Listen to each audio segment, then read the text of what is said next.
Welcome back to Milan Recording Studios. My name is James Pavel Chakras, and in today's video I have a performance for you of Sibelius' Etude Opus 76 number 2. I'm actually going to keep the talk before the performance pretty short in this video, because this is actually not only a video for my YouTube channel, but also a video for ETSU for my applied piano and studio piano class. So I'm going to be performing this song in this video both for you guys on YouTube and as well as for my class, because at the moment we are doing our video and performance submissions by the internet, so remotely. I am working with Professor Yiyang Chen at ETSU, who is an amazing pianist and an amazing teacher. He's internationally acclaimed, and I'll talk a little bit more about him later on in the video. But first, I think, let me perform this piece. I hope you guys like it.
So I really hope that you guys enjoyed that performance of Sibelius' Etude Opus 76 number 2.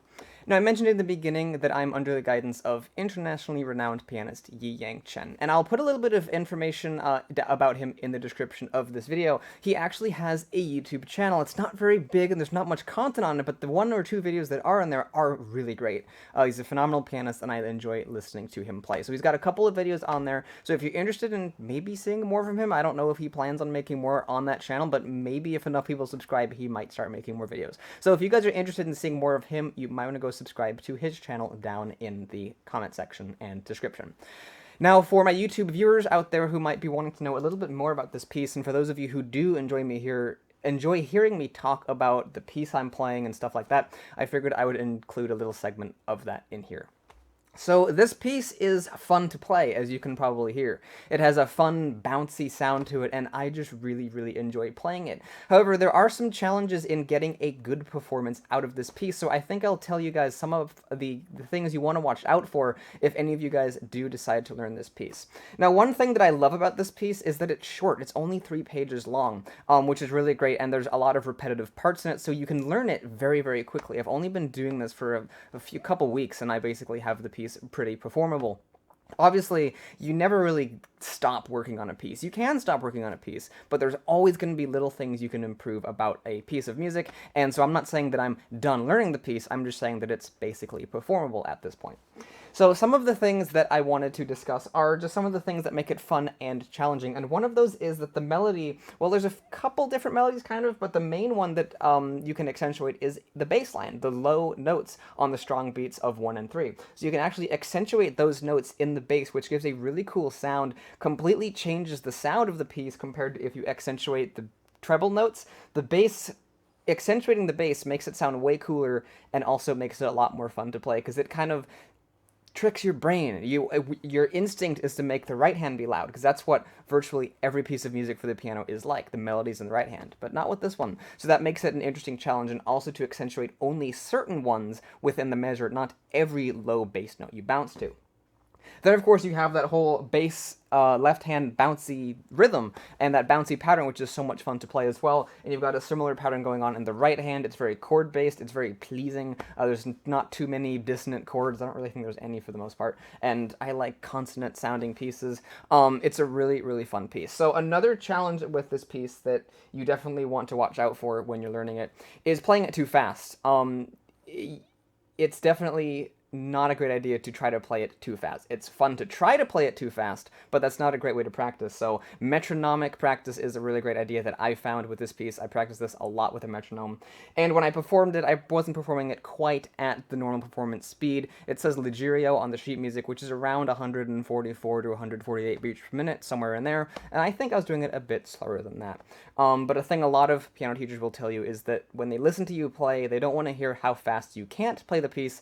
They want to hear how fast you can play the piece, and that's about how fast I can play the Sibelius Etude. The final thing that's really crucial with this piece is making it clean.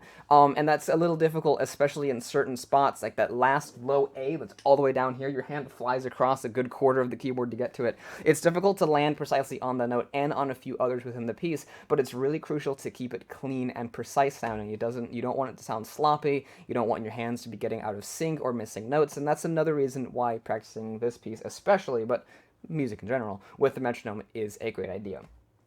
Having said that, although there are a few small challenges to overcome when learning it, it's honestly totally worth it. I love playing this piece, it's so much fun, and I hope that you guys had fun listening to it. I think it's fun to listen to, too. When I first heard it, I was like, oh, I need to learn this piece immediately, and I have. So it's super, super fun, and I hope to learn more classical music of this kind of style in the future. I think that would be something really, really great, because I loved learning this piece, and it's really important to be learning something that you love to learn, and I love learning this. So hopefully I can do more music like that in the future. If you guys liked this video, you might want to think about subscribing if you're not already. I plan on doing lots of different styles of videos here, that, such as performance videos and other studio-related events and things like that. So definitely stay tuned to see more video content here on this channel.